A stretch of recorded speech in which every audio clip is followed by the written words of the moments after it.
Hello everyone, welcome back to the channel.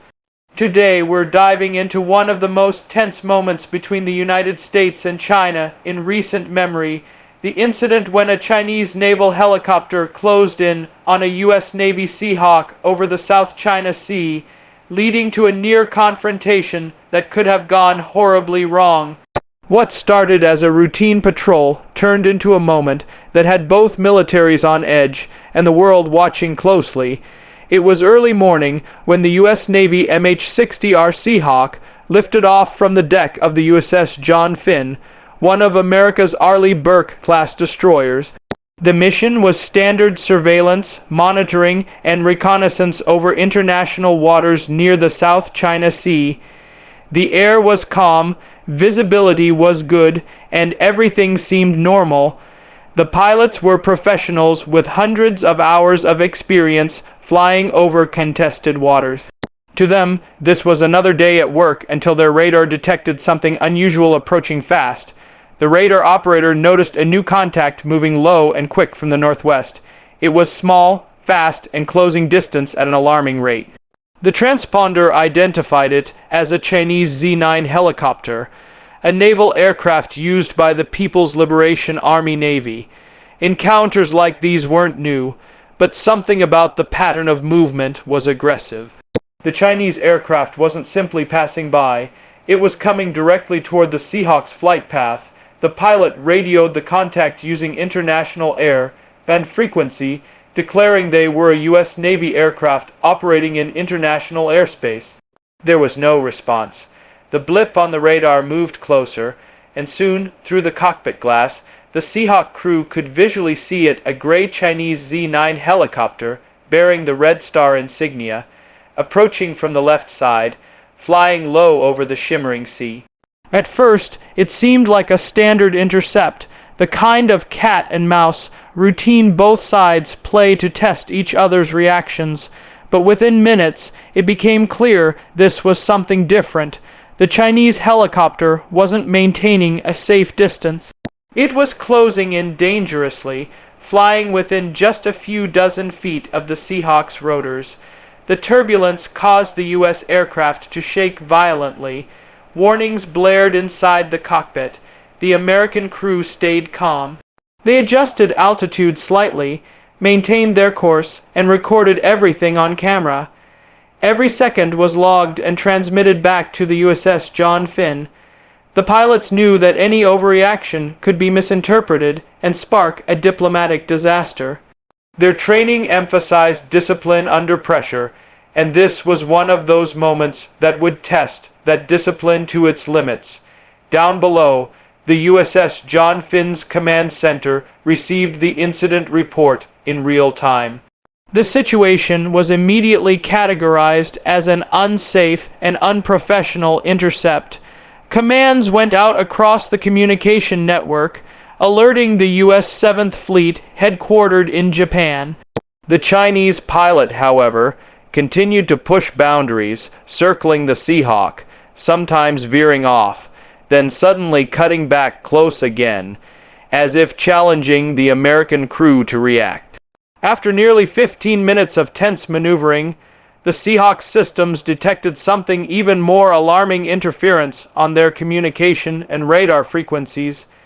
Electronic jamming signals appeared to be coming from the Chinese vessel below. This was not a random encounter anymore. It was a test of the U.S. Navy's resilience under electronic warfare pressure. The Seahawk's crew quickly switched to backup secure frequencies. The pilot remained composed, keeping the aircraft stable while the co-pilot logged the data. Then, a warning light appeared on the tactical screen. Laser illumination detected. In simple terms, a directed laser was being used to target the Seahawk, possibly for ranging or blinding sensors. That crossed a serious line.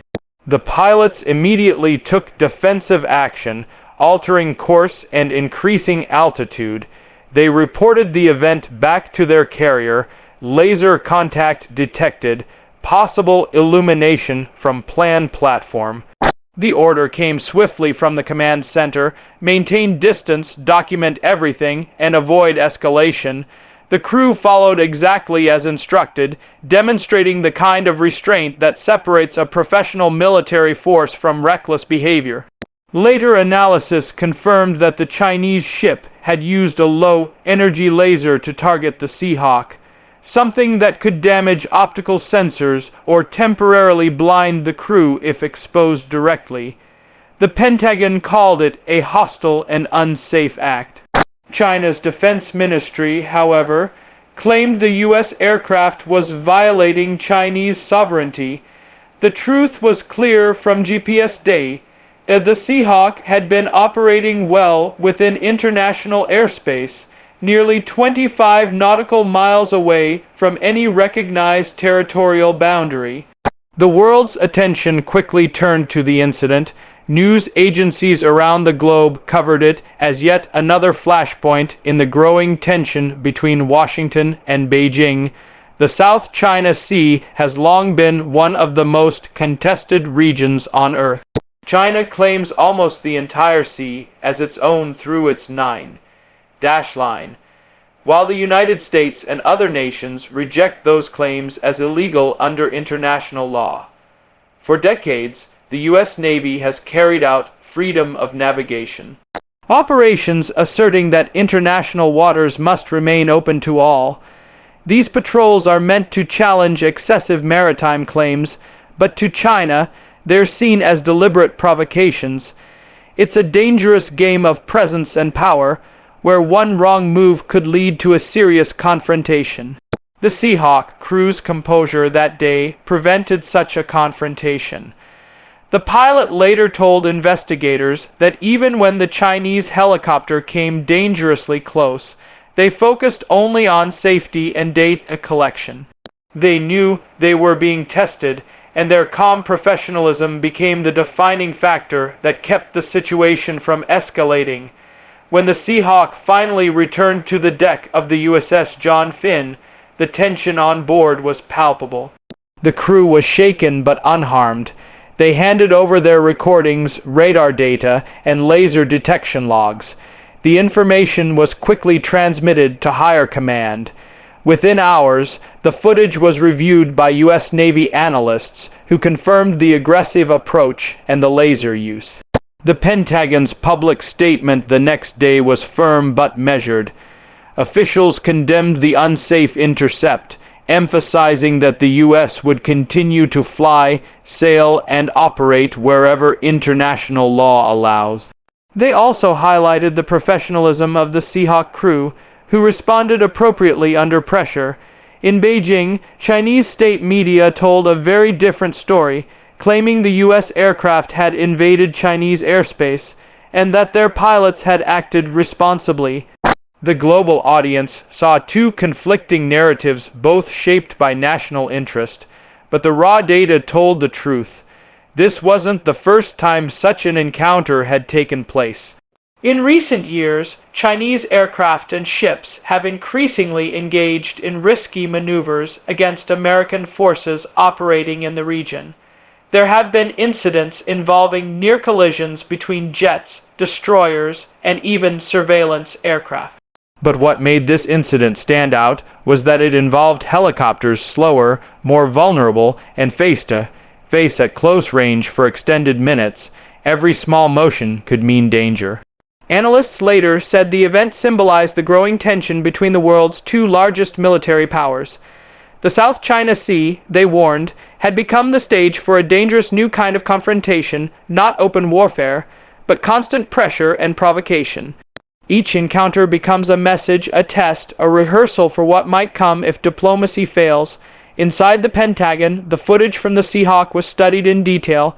Engineers examined how the laser affected sensors, while strategists discussed countermeasures. The U.S. Navy soon implemented new defensive procedures, improved electronic protection, laser filters on optical systems, and revised air protocols for operations near Chinese forces.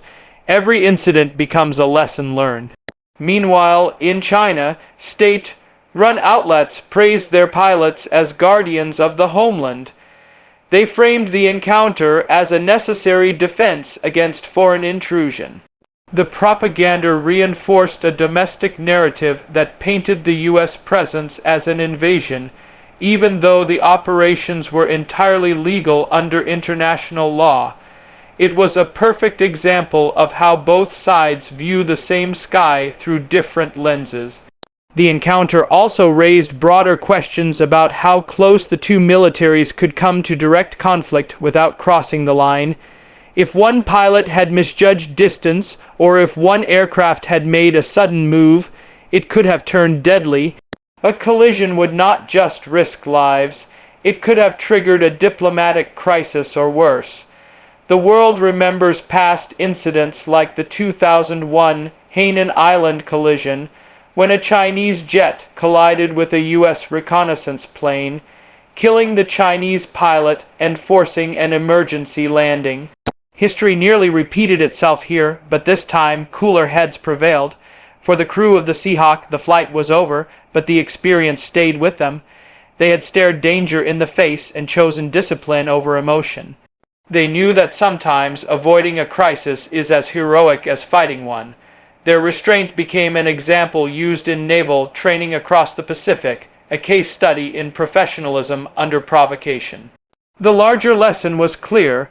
The rivalry between the United States and China isn't only fought with ships or missiles. It's also fought in the skies through nerves of steel and moments of restraint. Modern military power isn't just about firepower, it's about control, judgment, and the ability to avoid unnecessary escalation.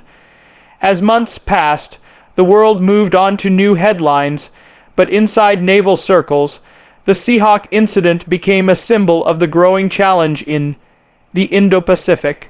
Every new patrol now carries with it the memory of what almost happened that day. Commanders remind their crews that the smallest mistake can have global consequences. In Washington, analysts discussed how to prevent future incidents. Some called for clearer communication channels with Beijing. Others argued that backing down would only embolden more aggressive behavior. The debate continues, but one truth remains. Both nations are operating closer to each other than ever before, and the margin for error is shrinking fast. For now, the skies over the South China Sea remain tense. American aircraft continue their missions, and Chinese forces continue their patrols. Each encounter becomes a quiet contest of willpower, precision, and patience. Somewhere out there, another Seahawk crew flies its route, knowing that at any moment they might see another gray silhouette on the horizon, another test, another close call, another reminder that peace can be as fragile as the air beneath their rotors.